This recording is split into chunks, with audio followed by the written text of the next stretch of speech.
The final months of the Second World War were filled with chaos, uncertainty, and fear across much of Asia.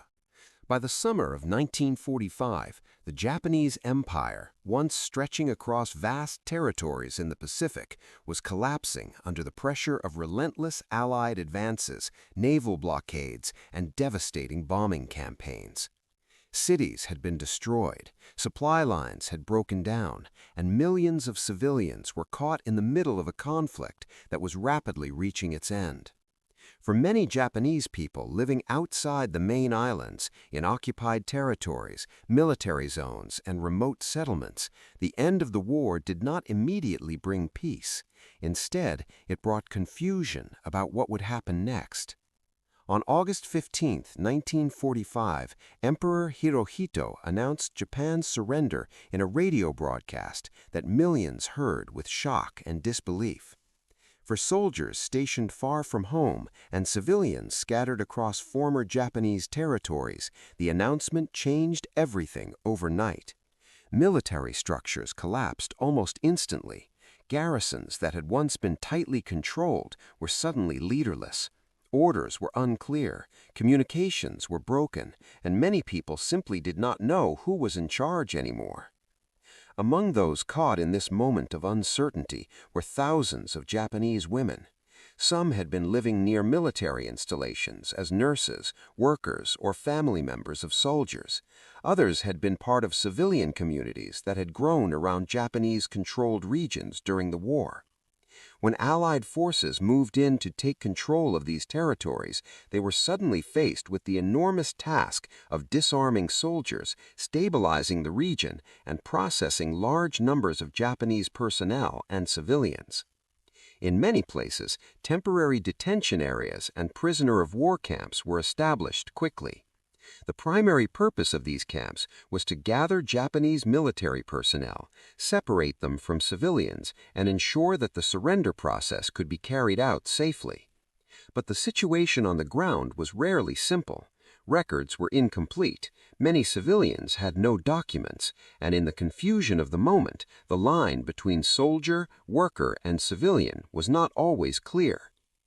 Japanese women were often grouped together and transported to holding facilities, while authorities attempted to determine their status. Some arrived in trucks escorted by armed guards. Others were marched along dusty roads toward camps that had once held soldiers from earlier battles.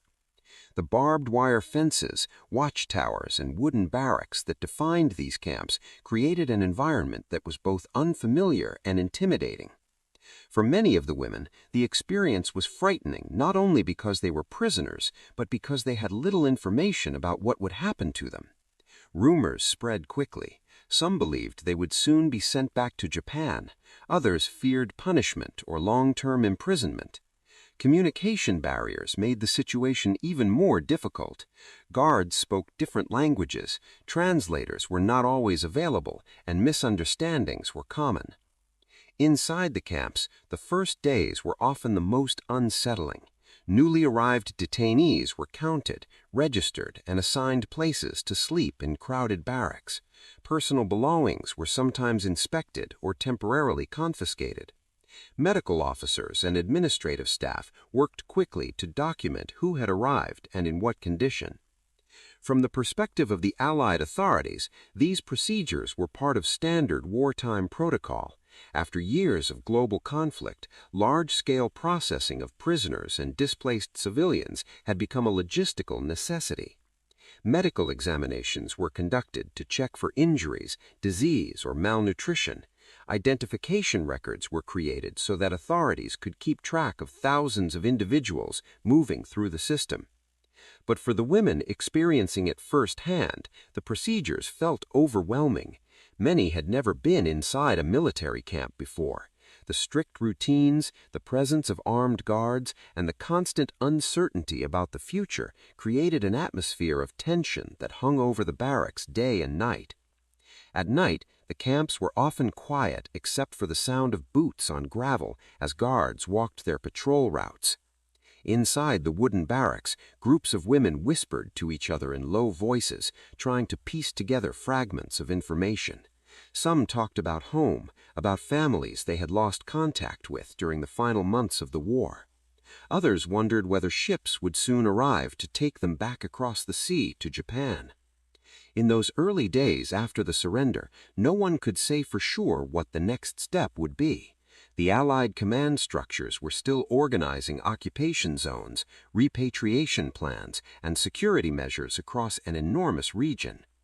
Decisions that would eventually affect millions of people were still being debated by military officials and administrators.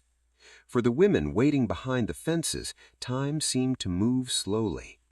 Each morning brought another roll call, another round of counting and paperwork. Each afternoon brought more questions than answers. They had survived the end of a devastating war, but they now found themselves in a strange and uncertain chapter of history, one where their fate depended on decisions being made far beyond the walls of the camp. What none of them yet realized was that the coming weeks inside these camps would bring experiences they had never imagined. Procedures that seemed routine to military authorities would leave deep emotional impressions on many of the detainees. And years later, when survivors would begin to speak about what happened during those first months after the war, their stories would reveal just how complex and unsettling that moment in history truly was. Life inside the camps quickly settled into a strict and unfamiliar routine. For many of the Japanese women who had been brought there in the chaotic weeks following the surrender, the first shock slowly gave way to a heavy, uncertain rhythm of daily life. The war itself had ended, yet the atmosphere inside the barbed wire fences still carried the tension of a world that had only just begun to rebuild. Each morning began early. Before the sun had fully risen, guards would move through the camp, calling the prisoners to assemble outside their barracks. Roll calls were conducted carefully, often several times, as officials tried to ensure that records matched the number of people actually inside the camp. For administrators, it was a necessary system of control. For the detainees, it was a reminder that their freedom had been replaced by numbers written in ledgers. The camps themselves were usually built for function rather than comfort. Long wooden barracks stood in rows across dusty ground. Inside, narrow beds or simple wooden platforms were arranged closely together. Blankets were often thin, and personal space was limited. Women who had never met before suddenly found themselves living side by side, sharing every hour of the day within the same walls. Outside the barracks, tall fences topped with barbed wire surrounded the entire camp. Watchtowers stood at the corners where armed guards observed the grounds below. These towers were visible from almost everywhere inside the camp, constant reminders of the boundaries that could not be crossed. Food was distributed at regular times each day. Meals were usually simple and designed to be practical rather than satisfying. Bowls of rice, soup, or basic rations were handed out in long lines where prisoners waited patiently, often holding metal cups or small containers. After years of war shortages, many detainees were already accustomed to limited food, but the predictability of camp rations still felt strange compared to the life they had known before. Water was another important concern. In some camps, large tanks or communal pumps were installed so that prisoners could collect water for drinking and washing. Lines formed quickly, especially during the hotter hours of the day. Women washed their clothes by hand, hanging them across ropes or fences where they fluttered in the wind like quiet signals of daily survival. Despite the rigid structure, small communities began to form inside the barracks. Women shared stories about where they had come from and how they had ended up there. Some had lived in cities before the war. Others had worked near military facilities or in support roles connected to the Japanese army. Many had not expected their lives to lead to a prisoner of war camp. Conversations often turned to families. Mothers worried about children they had been separated from during evacuations. Daughters wondered whether their parents back in Japan had survived the bombing of cities like Tokyo or Osaka. Letters were rarely available in those early weeks, and the lack of communication created a constant cloud of uncertainty. The guards themselves varied from camp to camp. Some remained distant and formal, speaking only when necessary. Others occasionally attempted brief conversations through translators, asking basic questions about names, ages, or hometowns. The language barrier made communication slow, but small moments of human interaction still occurred. Medical staff also visited the camps regularly. After a long war, concerns about disease were taken seriously by military authorities. Doctors and nurses inspected living conditions, checked for signs of illness, and sometimes organized medical examinations. For many prisoners, these visits were both reassuring and unsettling at the same time.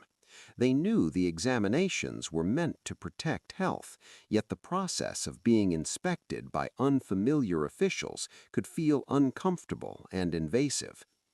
As the days passed, the emotional weight of the camp environment became more noticeable. Some women spent long hours sitting quietly, staring across the open grounds beyond the barracks. Others tried to stay busy by cleaning, repairing clothing, or helping those who were sick or exhausted. Evenings brought a temporary calm. As the sun lowered behind the fences, the temperature cooled and shadows stretched across the dusty camp roads. Inside the barracks, women gathered in small groups, speaking softly about the past or imagining what the future might hold. Some believed they would soon be repatriated to Japan once transportation became available. Others feared that the process might take months or even years. Rumors moved through the camp quickly. One day, someone might claim that ships were already being prepared to return civilians home. Another day, a different story might spread, suggesting that authorities were conducting investigations to determine who would be released first. With so little confirmed information, speculation became a normal part of camp life. At night, silence slowly covered the compound. The distant sounds of footsteps and shifting gravel could sometimes be heard as guards continued their patrols. Inside the barracks, rows of tired prisoners lay awake longer than they wanted to, their thoughts wandering far beyond the fences. For many of the women, the hardest part was not the physical conditions, but the uncertainty. They had survived the end of a devastating war, yet they now lived in a strange waiting period between conflict and peace. Every day felt like a pause in history, as if the world outside the barbed wire was moving forward while they remained suspended in time. And as the weeks passed, new procedures would soon be introduced inside some of these camps, procedures that officials described as routine administrative or medical processes. But for the women who experienced them, these moments would leave lasting impressions that they would remember for the rest of their lives. In the weeks after the camps had begun to settle into a routine, a new announcement started to circulate among the detainees. At first, it sounded simple, almost ordinary. Officials explained that certain administrative and medical procedures still needed to be completed. These steps, they said, were part of the process used in many wartime camps to document prisoners and monitor their health. For the women inside the barracks, the announcement immediately created curiosity and unease. They had already experienced registration when they first arrived, names recorded, ages written down, hometowns noted in official documents. But this time the message sounded different. Word spread quietly from one group to another that the authorities would soon begin a series of physical inspections. No one fully understood what that meant. On the morning the process began, several groups of detainees were asked to assemble outside the barracks. Guards and administrative staff stood nearby holding clipboards, measuring tools, and stacks of paper. Interpreters moved between the officers and the prisoners, repeating instructions in Japanese as clearly as they could. The women were told that the inspection was part of a study and documentation process. Military authorities in the mid-20th century often relied on physical measurements to record the characteristics of large populations. Anthropometry, the systematic measurement of the human body, had been used for decades by scientists, medical researchers, and military organizations to gather statistical information about height, body proportions, and general health. To the officials organizing the procedure, the process appeared routine, but to the detainees waiting in line, it felt unfamiliar and uncomfortable. One by one, the women were called forward. Measuring tapes, rulers, and scales were placed on simple wooden tables. Staff members recorded numbers carefully, while another official wrote them into ledgers. Shoulders were measured. Height was recorded. In some cases, the circumference of arms, waist, or chest was noted. The instructions were brief and direct. Stand still, face forward, raise your arms slightly, wait until the measurement was completed. For many of the women, the experience felt deeply personal, even though the officials conducting it appeared focused only on the data. Being examined and measured in front of strangers created a sense of vulnerability that was difficult to ignore. Some women avoided eye contact, staring quietly at the ground while the process was carried out. Others exchanged nervous glances with those waiting nearby. The atmosphere around the inspection areas was tense but quiet. Translators repeated the same phrases again and again, trying to keep the line moving smoothly. Guards watched from a short distance, ensuring that the procedure continued without interruption. Among the detainees, questions circulated in whispers. Why were these measurements necessary?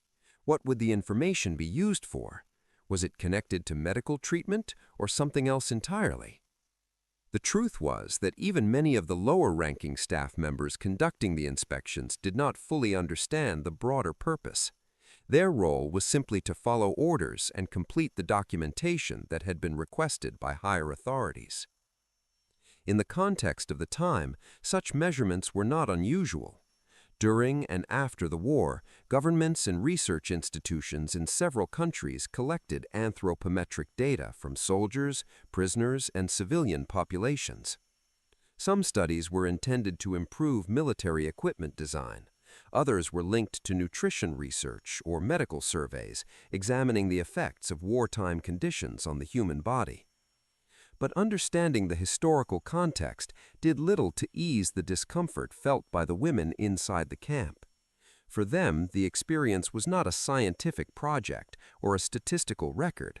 It was a moment in which their bodies became the subject of examination by unfamiliar authorities in an environment where they had very little control over what was happening. Some women later recalled how long the line seemed to stretch across the open ground. Each person watched the process ahead of them, knowing their turn would come soon. The sound of pencils scratching against paper, the soft snap of measuring tapes extending and retracting, and the quiet instructions from interpreters formed a strange rhythm that repeated hour after hour. When the measurements were finally completed for the day, the women were dismissed back to their barracks. The officials packed away their instruments and carried the recorded numbers back to administrative offices where the information would be stored. Inside the barracks that evening, conversations continued long after sunset. Many of the detainees tried to make sense of what had happened. Some believed the measurements were purely medical. Others suspected that the authorities were conducting research connected to the war or its aftermath. No clear explanation ever reached most of the women. What remained instead was the memory of the moment itself, The lines, the measuring tools, the quiet tension in the air, and the feeling of standing under the careful observation of strangers while numbers were written down beside their names. Years later, when historians and survivors would revisit these events, the inspections would become one of the most discussed aspects of life in certain wartime camps. For those who experienced them, the procedure had been brief in time, but powerful in memory. And in the silence of the camp that night, as guards resumed their patrols and lanterns dimmed inside the barracks, many of the women lay awake, wondering a simple question that no one had answered. Why had it been necessary at all? As the days passed after the inspections, the atmosphere inside the camp slowly changed. The physical routine of daily life continued as before: morning roll calls, meal lines, water collection, and long, quiet evenings inside the barracks. But something about the mood among the detainees felt different. The experience of the measurements had left many of the women unsettled in ways they struggled to explain. At first, most of the conversations happened in small whispers between close companions. Groups of women would sit together on the wooden platforms inside the barracks, speaking quietly so that their words would not travel far beyond their circle. They compared what had happened during the inspections, trying to understand whether everyone had gone through the same process. Some women described how quickly it had been over, how the officials seemed focused only on their instruments and papers. Others remembered the moment very differently. They spoke about the feeling of standing in line for a long time, watching the process ahead of them, and feeling a growing sense of nervousness as their turn approached. For many, the strongest memory was not the measurements themselves, but the sense of exposure and vulnerability that came with them. Inside the controlled environment of the camp, prisoners had very little power over what happened to them. Even routine procedures could feel deeply personal when carried out under the authority of guards and officials. In the evenings, when the heat of the day began to fade and shadows stretched across the camp grounds, the women often returned to the subject again. Some wondered whether the measurements had anything to do with repatriation. Perhaps the authorities needed physical records before sending them home. Others believed the inspections might have been part of a medical study examining the effects of war, hunger, and stress on the human body. But there were also those who felt something harder to describe, an emotional discomfort that lingered long after the procedure had ended. One woman later recalled how the moment stayed in her mind even when the camp returned to normal routine. She said that what troubled her most was the lack of explanation. The officials had spoken through interpreters, giving instructions and recording numbers, but they had never clearly explained why the process was necessary or what would happen to the information afterward. For people who had spent years living through the uncertainty of war, that lack of clarity mattered. Another former detainee would later describe how the experience created a strange feeling of silence inside the barracks. No one openly protested or resisted the procedure at the time. The women followed the instructions they were given, understanding that they were prisoners and that refusing would only create more problems. But afterward, many carried the memory quietly, unsure how to talk about it. Some responded by trying not to think about it at all.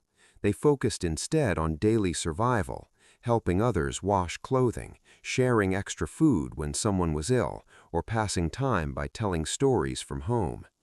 These small acts of cooperation helped create a fragile sense of community inside the camp.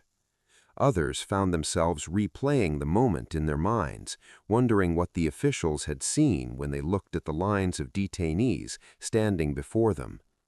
Had the measurements been nothing more than a routine administrative task, or had the authorities been studying them as subjects of research, gathering information that would later be analyzed somewhere far from the camp? Without answers, the questions remained. Years later, when historians and journalists began interviewing survivors of wartime camps across different parts of Asia, stories like these slowly began to emerge. Many former detainees spoke about the hunger, the fear, and the uncertainty that defined those final months of the war. But occasionally, someone would mention the inspections as well. What made these memories powerful was not the length of the event, it had often lasted only a short time, but the emotional impression it left behind. For individuals who had already endured years of conflict, displacement, and loss, the experience became one more moment in which they felt their dignity and identity had been placed under the authority of forces beyond their control. Still, it is important to remember that the memories of those who lived through these camps are complex. Some survivors describe the guards and medical staff as strict but professional, simply carrying out the tasks assigned to them. Others remembered the environment as far more intimidating. History rarely offers a single, simple version of events. What it provides instead are fragments of human experience, stories told years later by people trying to describe moments that once felt confusing, frightening, or difficult to understand.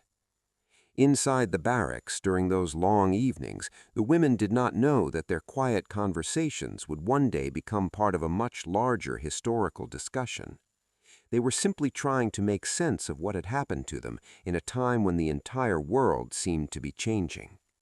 And beyond the barbed wire fences of the camp, that change was already underway. Governments were planning the massive repatriation of prisoners and civilians. Ships were being prepared. Occupation administrations were organizing the return of millions of displaced peoples across Asia and the Pacific. For the women waiting inside the camp, the next chapter of their lives was slowly approaching, though they could not yet see exactly when it would begin. As the months passed and the immediate chaos following the end of the war slowly began to settle, the camps themselves started to change. What had once been emergency holding areas filled with uncertainty gradually became places of transition. Military administrators were no longer focused only on control and documentation.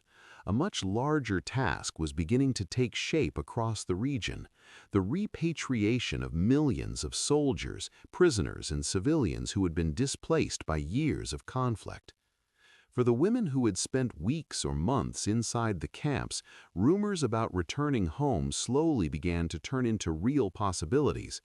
Officials started speaking more frequently about transportation schedules, processing lists, and the long journey that many detainees would soon take back to Japan.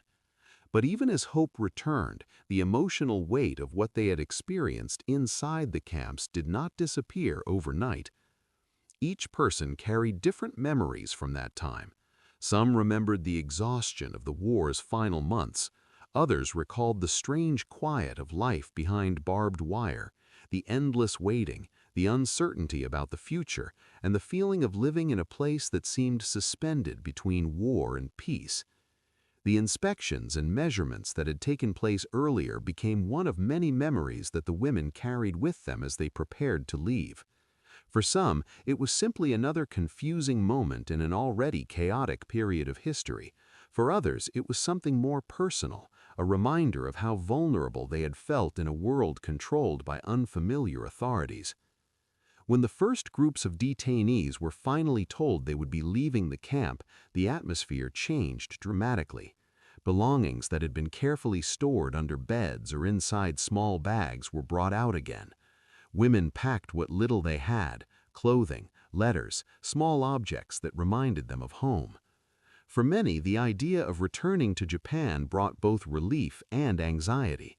The country they were returning to was not the same place they had left before the war. Entire cities had been destroyed, families had been scattered, communication had been broken for years in some cases, leaving many unsure whether their relatives were even still alive. The journey home would not be simple either. Ships carrying returning civilians were often crowded, and the repatriation process across Asia took months to complete. But for those leaving the camps, even an uncertain journey felt better than remaining behind the fences. On the day some groups finally departed, guards escorted them to waiting transport vehicles. The gates that had once symbolized confinement slowly opened, and lines of former detainees stepped outside for the first time since their arrival. Many later remembered that moment vividly, the feeling of crossing the threshold from captivity to freedom, even if the road ahead remained unclear. Years later, when survivors began to share their stories, historians started piecing together a broader understanding of what life had been like in these camps during the final stage of the war. Archival documents, military records, and personal testimonies all contributed small pieces to the larger picture. What became clear was that the end of the Second World War did not arrive in a single moment for everyone. For millions of people across Asia and the Pacific, the transition from war to peace happened slowly through experiences like displacement, detention, and repatriation. The stories of the women who passed through these camps became part of that larger historical narrative. Some survivors spoke openly about their experiences decades later, explaining how the uncertainty of those months had affected them. Others remained silent, choosing to leave that chapter of their lives behind as they rebuilt their futures. Both responses are part of how history lives on through human memory. Today, researchers and historians continue to study these events not to sensationalize them, but to understand the complex realities of war and its aftermath. The personal stories of ordinary people, especially those whose voices were rarely heard at the time, help illuminate parts of history that official documents alone cannot fully explain.